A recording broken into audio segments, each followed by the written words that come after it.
Keira adalah seorang gadis cantik dan sederhana seperti pada umumnya.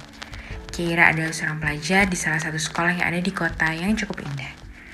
Keira seorang anak tunggal di tengah keluarga yang selalu dipandang bisa terbilang kaya raya. Padahal menurutnya itu semua bukan apa-apa. Pandangan orang terhadap keluarganya selalu, wah enak ya hidupnya mau apa-apa juga bisa. Tetapi sebenarnya mereka tidak tahu apa yang terjadi pada dirinya. Yang selalu berusaha bangun dari tidurnya dan tidak mendengar, "Kay, mama sama papa keluar kota dulu ya, ada urusan bisnis. Kamu sama bibi dulu ya cantik." Kalimat yang terkesan halus, namun kenyataannya tidak. Bagi Keira, itu adalah kalimat yang cukup menyakitkan. Mengapa? Sendiri dan sendiri lagi.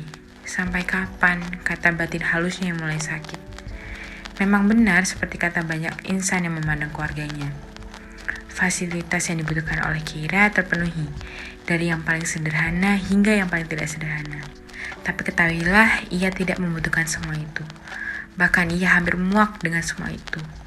Karena sebenarnya yang ia butuhkan adalah hangat. Hangatnya dua jantung yang menemaninya saat di masa apapun. Suara tegas dan lembut yang memanggilnya bukan untuk berpesan menjaga diri di tengah kesunyian rumah, namun menyuruhnya makan, bangun pagi untuk sekolah, memberinya semangat, walau hanya dengan kata-kata sederhana. Seharusnya orang di luar sana iri padanya, namun itu semua terbalik. Ia sangat iri pada insan-insan yang berlalu lalang di matanya, sambil tertawa dan memamerkan keharmonisan dan kehangatan keluarganya. Tetapi akhirnya doanya didengarkan oleh Sang Pencipta. Kesendiriannya terselamatkan. Ia menemukan seseorang yang menemaninya dalam kesunyian hidupnya. Ia menemukan satu bintang yang menyinari hidupnya. Ia menemukan guru baru dalam membimbingnya untuk melangkah di dalam hal-hal baru yang awalnya ia melihat saja tidak berani. Ia menemukan seseorang untuk tempat keluh kesahnya dan membagikan cerita hariannya yang walau hanya cerita itu tidak penting.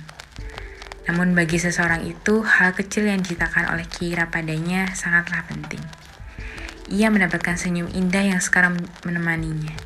Ia mendapatkan suara baru yang sekarang menjadi suara favoritnya. Suara yang ia cari saat ia sedih. Suara yang ia cari saat ia senang. Bahkan hanya suaranya yang dapat menenangkannya walau hanya dengan kata sederhana. You did so well, Keira. Dia menjadi salah satu alasan Keira menjadi kembali semangat untuk bangun pagi karena tak sabar untuk berangkat ke sekolah dan mendengar sapaan hangat. Good morning, Keira. Terima kasih, dan hanya terima kasih yang ia selalu ucapkan kepada seorang itu. Karenanya, Keira kembali. Kembali senyumannya, tawanya, bahkan kecemasannya pun hilang. Hanya satu harapan Keira. Tolong jangan pergi. Tolong tetap di sini.